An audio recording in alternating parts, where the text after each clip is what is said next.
Okay, so today's lesson is going to be about runway incursions, one that everyone's going to have to teach, no matter who or where you take your CFI check ride.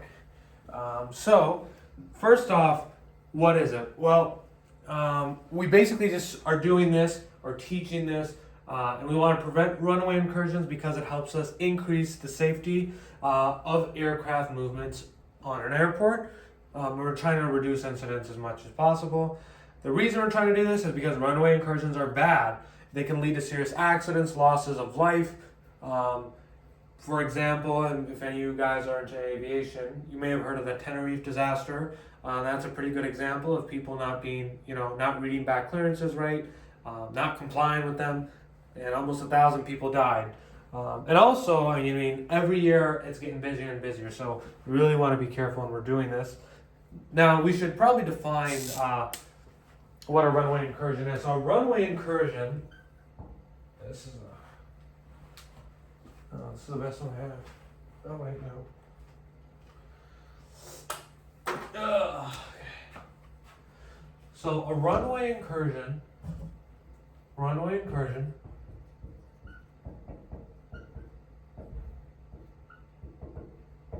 So a runway incursion is basically just a loss of separation. It's just a loss of separation.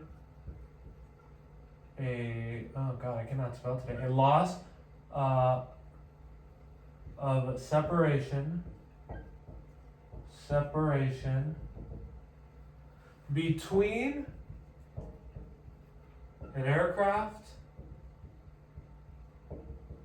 and another aircraft, vehicle, person, or whatever. So it's basically when we have someone who is not where they're supposed to be, or more importantly, they're somewhere where they shouldn't be no matter what. And there's around 3 of these a day, and that's a little scary because of how dangerous these can be. So in terms of why does this happen, because it's not like people are going out and doing this for fun.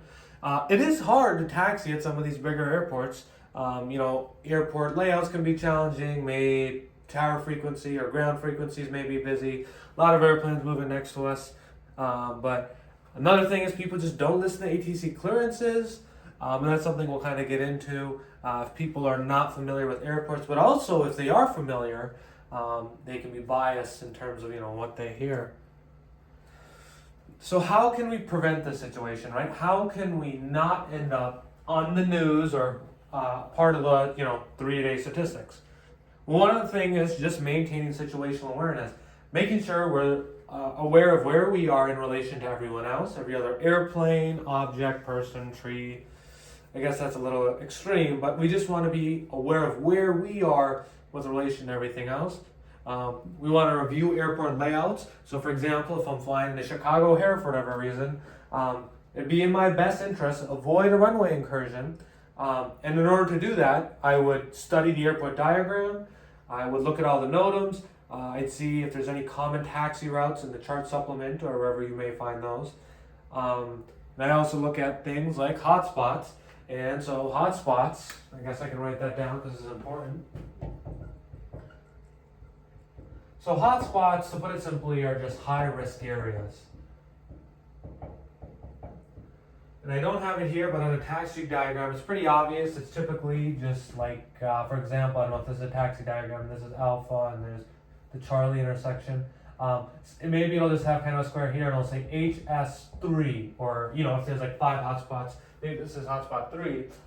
And so these hotspots are places where mistakes have occurred before, or there's a high likelihood either because of poor visibility between the tower and wherever this taxiway is, or maybe it's just kind of weird taxiways. There's a bunch of intersecting ones, or whatever it may be. It's just wherever we've found there to have been a higher risk for runway incursions or issues like that. Another thing, as I talked about, was NOTAM, so making sure we're not going onto a closed taxiway or anything like that, or complying with any sort of restrictions, which in our GA airplanes most of the time, they don't really apply to us. Most of the time, so they'll say something, if there's a restriction, it'll be a weight limit, or it'll be like, not authorized for aircraft with 4 engines or whatever like that. Another thing is making sure we're using proper phraseology, not just kind of using slang, because that's how things can get lost in words. And as a result, things not clarified, and you do something that the controller was not intending you to do. So yeah, and most importantly, being very clear and enunciating runway clearances as well as any sort of takeoff clearances. So if you're at a towered airport, this is just something to kind of keep in mind. They can only give you one at a time. So if you ever forgot for whatever reason, you didn't write down your taxi clearance, which you should have done. If you've crossed one and you wrote that down, you can't remember if they crossed you for the next one. They didn't. They can only cross you one. Give you clearance across one runway at a time. And then also what you can do is you still need to study, or assuming you've studied, looked at the NOTAMs, hotspots, everything like that. If you really lost and unfamiliar, you can request a progressive taxi. And that's basically just a controller telling you, okay, turn left up here, turn right up here, guiding you through it.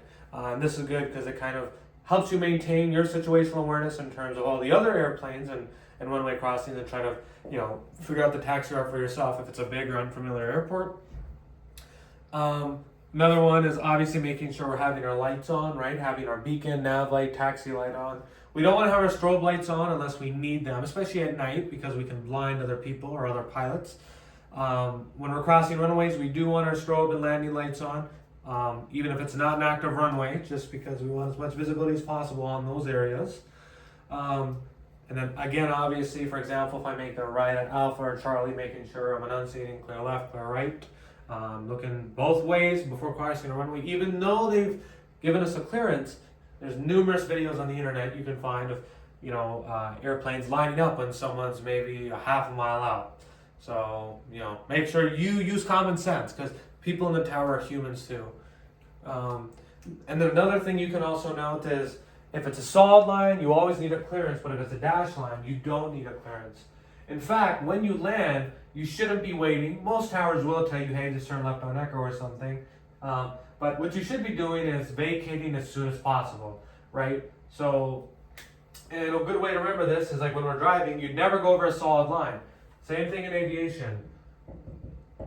So this is a taxiway, this is a runway. So if we don't cross solid lines without a clearance. So I want to make sure if I have a solid line, not crossing without a clearance. And then if I want to go this way, that's fine, because now I'm vacating a potentially dangerous or active area. This here is a marking a non-movement area, so basically separates like the ramp from a taxiway or something like that. Same thing. I want to cross this, I need a clearance. I don't need a clearance to go back into there. And then another thing is obviously in airport signs, I don't have that diagram here, but I'll have that on the checkride obviously. But we want to be familiar with what different airport signs look like. So, we're not just staring down at our clipboard, kneeboard, iPad, or wherever our airport diagram is. We're able to reference the signs as well and see, oh, okay, here's this runway coming, here's this taxiway coming, here's this intersection coming, all that sort of stuff. So, everything I've kind of talked about so far is applied a little to both controlled and uncontrolled fields, but a little more to controlled fields. Always make sure you're writing down your instructions. I already said that, but make sure you write them down and then you read them back exactly as you wrote them down, because you're not going to remember that, and you're going to look at what you wrote down and you want to make sure you wrote it down right. So obviously writing those down, making sure you read them back right, and then controller will say, if it's wrong, he or she will say, no, turn right here, not there. Obviously making a big thing, making sure we are writing down runway crossings and making us clear where we're doing that. And if we have, for example, a flight or something like that, or maybe even a paper airport diagram, we can draw our taxi route and make it a little clearer for us to understand. And then again, runway crossings and hotspots we're going to want to look at. Yeah. And then always, we should be reading everything back, but what's critically important is crossing runways, what runway you're going to, and then hold where you are told to hold short. Uncontrolled, it's a little more like the Wild West out there. It's kind of on you.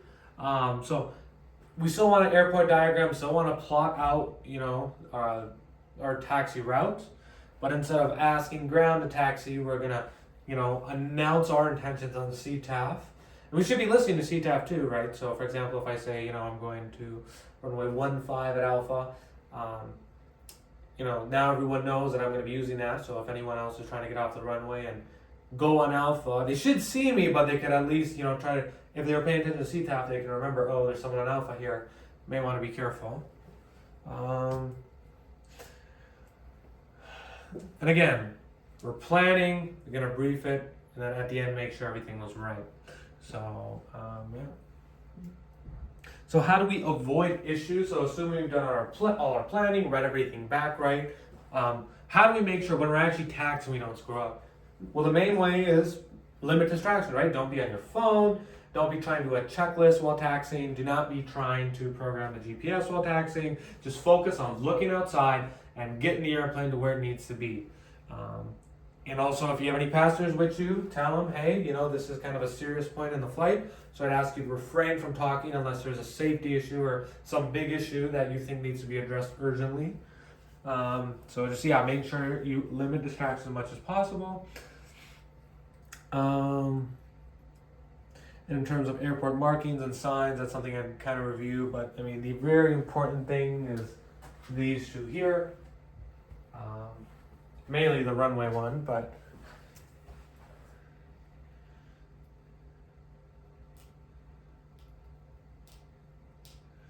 and then we'd obviously talk about the lights as well, which there are a lot of lights. So now, that's assuming good weather, everything I said, these habits you should be doing in all sorts of weather, but what kind of special considerations may we need for night or for more hazy weather, which if you are a private pilot, probably shouldn't be going out in hazy weather. Regardless, the main thing is do everything the same, be a little more vigilant, be a little slower, methodical, because you're not going to be able to see as well, making sure you have all your taxi lights on, so you can see what's ahead of you, but again, making sure your strobes are on so you're not blinding other people on the taxiway, other pilots. Making sure, the nav lights are on too, complying with all those rules, and just taxiing slower, being a little more cautious, and taxiing slower again, because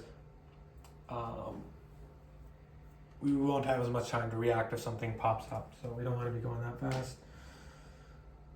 And then the aim for 319, low visibility, it tells us that while the airplane is moving, our attention should solely be on that and making sure we move it safely. So taxiing slowly, looking outside, making sure we don't have distractions. And then in the event you somehow feel like you're getting lost or disoriented, if you're in a towered field, always speak up, right? Don't be afraid. I'm sure every controller would tell you they'd rather have to repeat or guide you through instructions rather than have some sort of dangerous situation like a runway incursion. If you had a controlled field, uncontrolled field, it's kind of on you now. Just, I guess, at least make sure you're not on any sort of runways or, no one's coming fast at you, but kind of take a second, come to a stop. Okay, where am I? What do the taxiway signs tell me? What does my airport diagram tell me? And what did I plan? And then now I'd ask questions, but I'd probably also show a video, maybe the Tenerife crash or the US Airways little incident, but yeah, so that's runways incursions per the CFI ACS.